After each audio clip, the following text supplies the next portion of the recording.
मेरा बेडरूम ऊपर है और मुझे यहां से सामने वाला घर पोरा देता है। आज सुबह सुबह यहां नई पड़ोसी रहने आई है। वो घर के अंदर सामान ले जा रही है। मेरा ध्यान ऊपर के खिड़की पर गया और मैंने देखा कि उसमें एक बेहद खूबसूरत लड़की थी। वो मेरी उम्र की थी। वो हाथों से इशारा करके मुझे खिड़की खोलने को बोल रही थी।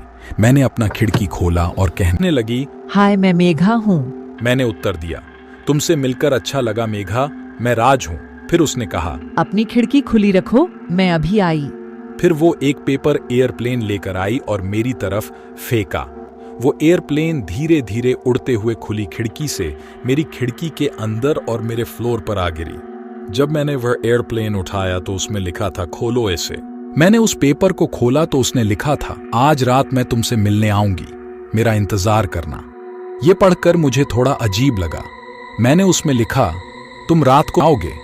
मैं समझा नहीं। मैं खिड़की के पास गया लेकिन वो वहां नहीं थी।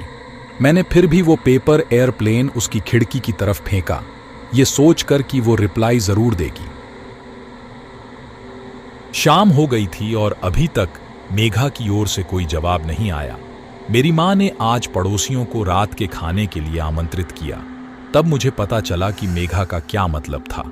जब उसने कहा कि वह आज रात आ रही है, मेरी मां ने चिल्लाकर कहा, राज, रात के खाने के लिए नीचे आओ। जैसे ही मैं नीचे गया तो मैंने देखा कि मेरे माता पिता के साथ टेबल पर एक आदमी और औरत बैठे थे।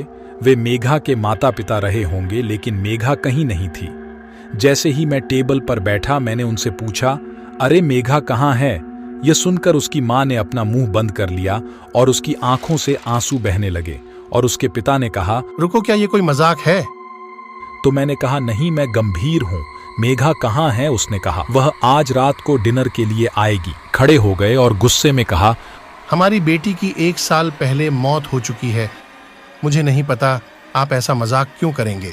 अब बहुत हो गया और वे दोनों चले गए। मेरी मां परेशान हो गई और कहने लगी कि तुम ऐसा क्यों करोगे? अपने कमरे में जाओ।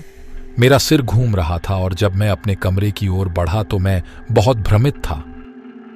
अपने कमरे में आने के बाद मैंने लाइट चालू की और अपने बिस्तर पर लेट गया। तभी एक कागज का एयरप्लेन मेरी खिड़की से होकर उड़ा और वह मेरे बिस्तर पर उतरा। मैंने उसे उठाया और अपनी खिड़की के बाहर देखा। मेघा अपने कमरे के अंधेरे में खड़ी थी।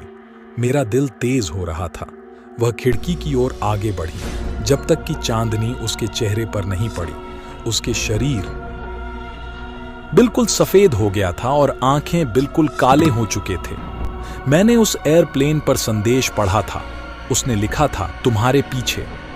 मेरी लाइटें बुझ गईं और दीवार पर लगी पेंटिंग्स फर्श पर गिर गईं और मेरे कान में एक गहरी फुसफुसाहट सुनाई दी।